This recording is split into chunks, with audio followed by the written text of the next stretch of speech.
Live chat show. My name is Jack McLean. I am your host, and on this episode, I'll update you on all things that are going to happen for the upcoming week, such as our upcoming episodes on the Prepare Like a Pro podcast, this week's power tip, which I always wrap up the Sunday live chats, or for those listening in the podcast world, our Monday podcast episode for the week at the end of this episode. So make sure to tune in. This week will be on how a AFL key position player can train and prepare for their position. So how they train differently to your small forwards, small defenders, or midfielders. So for the big fellas out there and big girls out there who want to dominate your position and have a better understanding on how you compare in the gym and on the field, make sure to listen in for this week's power tip. And of course, announce our weekly Prepare Like a Pro live chat interview that we host every Friday now at 8:30 p.m. Australian Eastern Standard Time. So if you're listening to this episode, I'd love to see it, and I always like to see who our guests are, who our audience is and what episodes you're enjoying. So if you're liking the podcast, please screenshot this episode on your phone and share it on your Instagram, tag Prepare Like a Pro. Not only will we share it, but it's always great to see people enjoying our content and make sure we'll give you guys a bit of a shout out as well. This week's round 3 tips. So far a better round than last week. I tipped the Doggies over Sydney, which was successful. Melbourne over Essendon, which was successful. Crows over Port Adelaide was wrong. I tipped Port. Close game then, and I missed it, but apparently it was an unbelievable game. GWS Giants versus the Suns, got that one right. Brisbane versus Cats, got that one right. Tipped the Cats. Brisbane versus North Melbourne, absolute smashing. Brisbane tipped that one right. Carlton versus Hawthorn, just got that right. Carlton just got over. Watched the last quarter of that one. Looked pretty intense. I was lucky enough as well to help out the AFL game. So my debut AFL game, which was an awesome experience. Thanks to the Melbourne Football Club for that. And that was good fun. Good for us to get a win against the Bombers. I also tipped St Kilda against Richmond. I tipped Richmond to win that game, which I can see the scores now is wrong. And then I've tipped Dockers to beat West Coast. We'll see how that game unfolds. But West Coast have been hit hard again by injuries and the health protocol due to COVID. So you'd imagine the Dockers will get up for that one. In terms of this week, round 4, Port Adelaide versus the D's on Thursday night. I'm going to tip the D's. Friday night, we've got Geelong versus Lions. This is going to be a ripper. Skilled Stadium, I believe, so I reckon the Cats will get up there. Saturday, Sydney versus North. Don't think North will get up that one. I reckon Sydney Swans at home. Collingwood versus West Coast. Collingwood looking good this year, so they've had 2 wins and a narrow loss to Geelong. They were winning most of the game. I reckon they will beat West Coast. Tigers versus Doggies. Doggies for that one. It's going to be interesting to see where Tigers go this year. But Doggies had a great win on the weekend. I reckon they will get another W against the Tigers.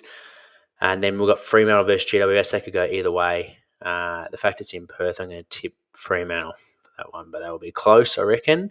Sunday, we've got Essendon versus Adelaide. I reckon Essendon will get their first win, although that could go either way as well. Hawthorn versus St Kilda. This one will be tight. Another tight game. I'm tipping Saints for that one. And then Suns versus Carlton. I'm going to tip Suns in an upset in their home game, I reckon. Kind of had 3 wins now. They're due for a bit of an off week. In terms of our upcoming podcast, this week we have Chris Perkin, the bite-size interview that we did with the Australia's leading high-performance facilities as our first live collaborative event in February. The bite-size interview of that, he's the Director of West Coast Health and Performance, will be released on Tuesday, so make sure to tune in for that one. We've actually got Chris on the podcast for a one-on-one interview for his whole journey in high-performance sport.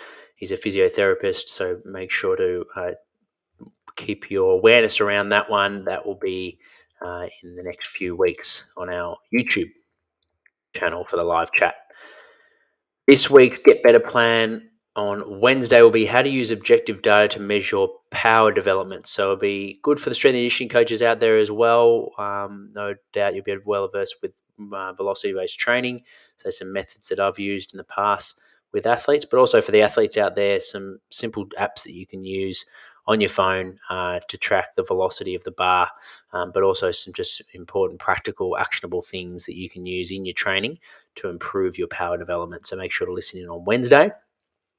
Our Friday live chat. So for those that aren't aware, we're going to move our. Forgot to get the footy out for the tips.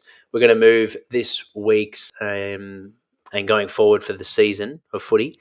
We're going to move our live chats from Thursdays to Fridays at 8:30 p.m. Australia East Standard Time. So we're going to have Sean Baker on this week, the founder of Peak Performance. That's a massive facility in Adelaide doing great things. So really looking forward to sharing Sean's journey. We had a snippet of Sean and his background and knowledge in the Bite Size interview. He was one of the guests in the Australian leading high performance facilities. So really looking forward to having Sean on, and we'll go into a little bit more detail around his career journey and share his philosophy. So for all the strength and conditioning coaches as well as developing athletes, make sure to tune in on our YouTube channel at 8:30 p.m. And if you could subscribe to the YouTube channel, that would be super. Our episode for Friday's podcast will be Tim Schleicher, the Director of Sports Clinic Melbourne, another bite-sized interview, so make sure to tune in for that one. And we've got Tim on as well. He's been on the podcast for a one-on-one, so if you like the bite-size, make sure to tune in for his full episode. I'm going to move over to Instagram now and answer this week's questions. We've got two, one from Ray Simmons and one from Mitch.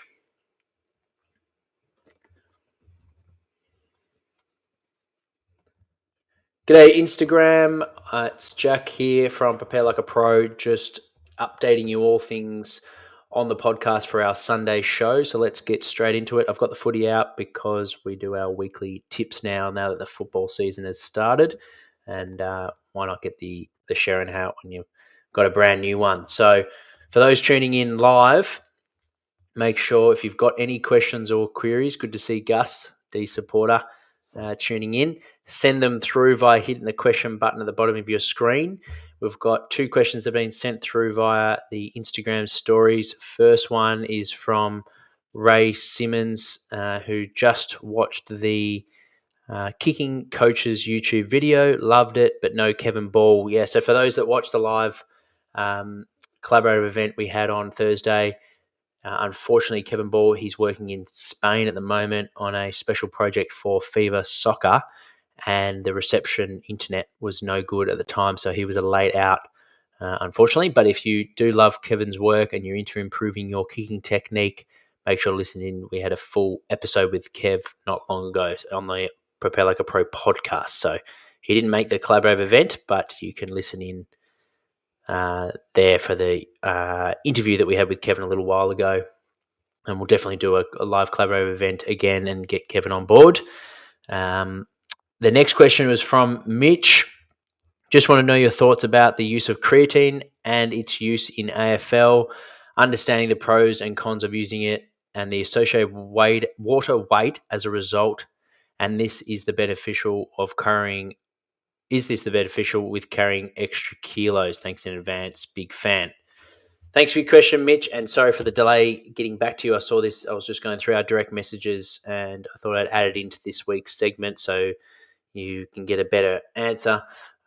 In terms of creatine, for whatever reason, there's responders and non-responders. So the only way you can really work that out is through trial and error. So I'm a fan of creatine for those that want to gain a little bit of power in their training or speed development or strengths, any of our anaerobic dominant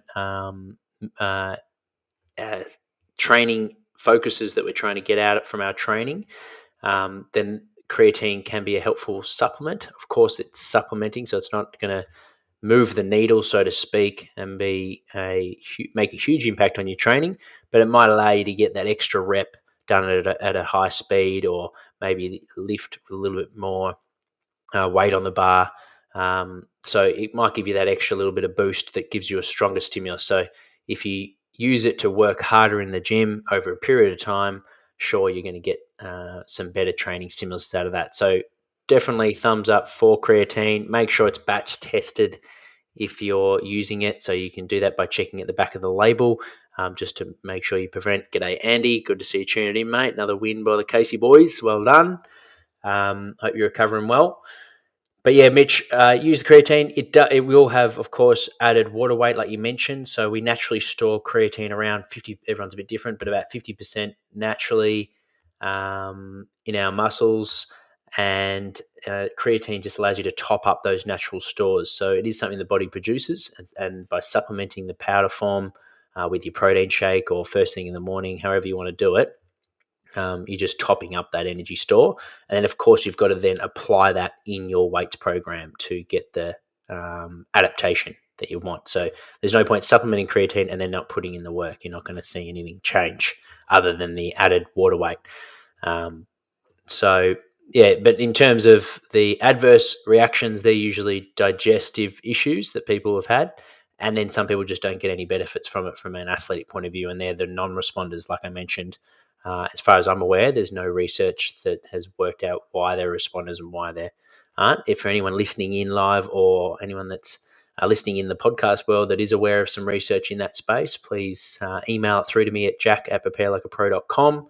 But overall, Mitch, give it a go. See how you respond to it. Make sure you follow a creatine loading phase. That's where we're trying to top up your own muscle stores by having an extra dose of your creatine. Okay, Rossi, how you going, mate? Extra dose of creatine.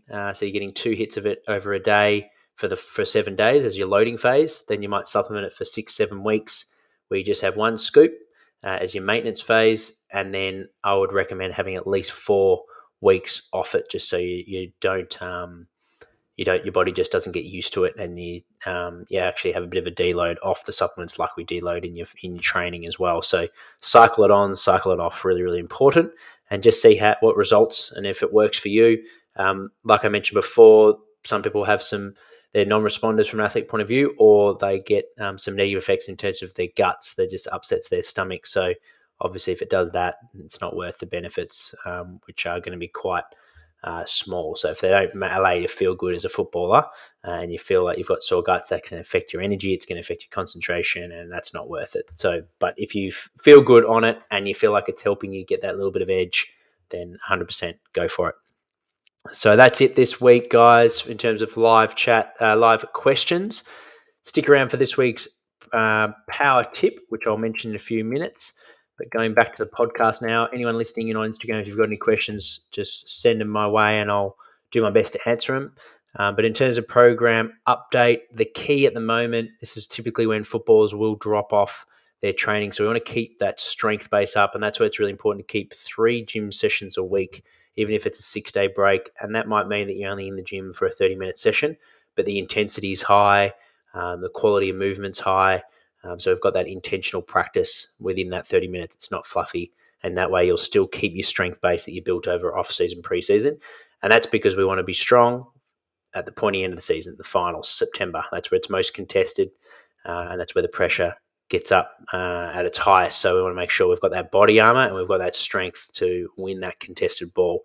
So if you drop off your strength program now, it's going to make it really hard to integrate it back in the later part of the year, because as we know, that's where the muscles will get sore when we get out of routine. So keep up 3 gym sessions a week, commit to 30 minutes, and I guarantee you'll go a long way in your performance for not only recovering from games from week to week by building resilience, but also from a performance point of view at the point end of the year, you've kept up the good work that you did over the off-season, pre-season, and maybe even made some strength gains or power gains. That would be an added bonus if you actually get stronger and more powerful in season, which is definitely possible.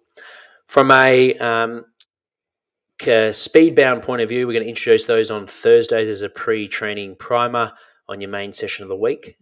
So we'll do that as a bit of a test that's on it for those on our online high-performance program. That's basically a 30-meter test where you do the least amount of bounds as possible and you do it for time, and then we work out your speed-bound score. So that's something that we're going to try and improve by September as a way of improving your power. From a conditioning point of view, really important that we keep up that sprint distance, that chronic weekly average over the last 4 weeks. We want to try and keep that topped up. So if you didn't get what we need to get on game day, for those wearing GPS, then we'll get a little bit of extra strides in on the Thursday, and hopefully you get a bit of sprinting in your main training as well. From a area of focus at the moment, we've got some extra flexibility and core work and some extra yoga sessions and home strength programs that you can do through our YouTube channel. If you're not on our program, I'll add the free workouts in our show notes so you can follow those. My partner's a yoga teacher, so she's the one doing the yoga classes, and then I'm doing the body weight strength workouts that I did during lockdown to help everyone get through that phase. That was in 2020. So I've still got all the videos on our YouTube channel. So if you're interested, click the link in our show notes and you can watch those. You can, of course, join our program as well for a 14-day free trial by heading over to preparelikeapro.com. Thank you for this week's review from Dakota. This podcast is great to listen to pre or post game. By listening to this podcast, not only has it helped me improve my game, but it's also helped improve specific skills and inspire me to push myself. The guests have incredible insight about preparing and improving their game. One of my favorite podcasts. Thank you so much, Dakota. We really love reading these reviews. It goes a long way in boosting my motivation towards making sure we're getting great guests and great content out to you all. And also, it's a great way to give us some feedback on what you all are liking. So in terms of, is it psychologists, is it coaches, athletes? So if you have a favorite episode on the Prepare Like a Pro podcast, write a review about it and let us know all about what you liked. And we'll make sure to try and replicate more episodes like that. You can also rate now on Spotify as well. So if you could give us a iTunes and Spotify review, that would be massive, and it helps us also reach more people. As I mentioned, this week's power tip is all about AFL key position players. So in the weights room, we want to respect the fact that you're going to have longer levers. That doesn't necessarily mean that you can't move through full range of motion, but typically we might need to adjust things, particularly for the giants. So that's where box squats, propping up those box squats can be really helpful. Using lifting mats from a trap bar deadlift, using blocks for our bench press. So these tools, safety pins, can be really, really helpful, and making sure we're not compromising the athlete, but we're focusing on maintaining good range of motion in our core lifts and making sure that the athlete feels comfortable lifting heavy for the focus of that exercise, which is force production. So using those tools in the gym is really, really helpful, and having the awareness of how to use those tools is really, really, really important. So like I mentioned, just because you're tall doesn't mean you can't move, you can't deadlift off from the ground, and doesn't mean you can't do full range back squats or full range bench press. But just be aware, if you've got longer levers, obviously the distance that you have to travel is a lot further than someone that's a lot shorter than you. So potentially we don't need to move through that full range of motion to get the stimulus that we're looking for, whether it be increasing your strength for your fend off or increasing your muscle mass. If we need to use those tools, then that can help keep your body healthy and also improve your performance by getting those, by being able to lift heavier through those ranges. If you need help around this area on how to use safety pins, just make sure to direct message us, and I'll be more than happy to answer any questions. We've also got a few demos on our YouTube channel that you can check out that hopefully will help you on how to set up these exercises. From a basic progression point of view, I find in my experience working with key position players, typically we won't move the exercises around as much. So less variety to be able to allow the athletes to build more of a strength base on those key exercises. So by us not moving the exercises around as much and having that consistency of movement pattern, the athletes will be able to get stronger at those movements, and that's really a key focus for a key position player, because there's a lot the physicality of those positions and playing on the biggest players on the field. It's so important that we're getting that extra external load compared to someone else who's playing in a smaller position, is more dynamic, and we might be focusing more on things like movement, technique, or power. So for these guys and girls, we want to make sure that they're super strong. So stick with the movements, stick with the compound lifts, and don't change them around as often. So if you change your compound lifts 6 weeks for the normal group, these people, you might change them around maybe every 10 weeks, so they get an extra few weeks on that key lift, like the box squat, trap bar deadlift, and bench press prone row, for example. And that way they're going to become stronger over time at those key lifts. And of course, we might be sacrificing a few extra exercises, but at least we're getting them stronger. I also keep the movements a lot simpler. They're not as complex like weightlifting, like movements like cleans. Due to the bar does travel a lot more, coordination can be a lot harder with the longer limbs. So keeping the movements nice and simple, so that way the athletes can have good intent and move explosively in those power based movements. I think instead of doing like a power clean, which might put their shoulders in a compromised position or their wrists, or just simply is a bit awkward to coordinate the bar, they might just do a trap bar jump instead, a counter movement jump to get that rate of force development. From a player's perspective, they typically jump a lot more on the field by doing extra craft work with their coaches, as well as just pre and post training. So, and they're heavier athletes as well. So I try and keep the volume right down and stick away from your more advanced plyometrics like depth jumps, and focus more on landing mechanics and stability in the ankle and hip as a replacement from doing lots of bounds and more advanced plyometrics. So that's a general philosophy, not right or wrong. Obviously, some athletes you need to add in that in those players, and they might not be as heavy, or they might find it really helps their performance. And of course, you'll adjust that philosophy to suit the athlete. But just in generally speaking, I wouldn't do as many pliers with the bigger based athletes as the smaller ones. As I mentioned before, ultimately lifting heavy with appropriate range for these athletes is the key focus in the gym area. In terms of on the field, lots of footwork to improve coordination, using our arms and legs to help us move efficiently and ultimately increase our movement competency in running. So we're efficient runners because they are doing a lot more work in terms of the weight that they're carrying. So we want to make sure they're moving really smoothly. They've got good rhythm with their running technique, both in linear speed, lateral movement, but also the aerobic running where their feet are staying close to the ground. Coordinating longer limbs can typically take longer for tall athletes. Therefore, the extra dedicated time pre and post doing like ladder drills, footwork, and change of direction drills like agility can be really, really helpful for these type of athletes, particularly helping the ruckman as well as the key forwards, key backs be able to build that separation using their feet, electricity in their feet, so they're not always relying on their strength. They can also get separation with their leg speed and repeat leg speed. Wrestling, because of the physicality of the position, that's an added area. So in the off season, if they can get access to a wrestling coach, I think that can really help build their competitiveness and aggressiveness on the field, which will really help their performance in those key positions when you're playing on the biggest players. You need that, as well as learning to transfer the strength we're building in the gym onto the field, which there is a real difference between lifting heavy and strong in the gym compared to being strong on the field, and using your whole body against another body is a completely different skill set and one that you need to practice. So wrestling can be really, really important. And I hope all these areas, both in the weights room, the key focuses in terms of plyometrics, movement patterns, on the field, doing that extra footwork and technique and running rhythm work, and then the wrestling work. I hope this all helps. If you have any questions or queries, obviously this is just general advice. It's not individualized to you, but if you have any questions or queries, or you want to check out our online program that has some of this stuff involved, make sure to head over to our website, preparelikeapro.com, where you can get a 14-day free trial. Otherwise, I'll see you guys on the next episode, and we will be having Ben Stanley on the podcast Friday at 8:30 p.m.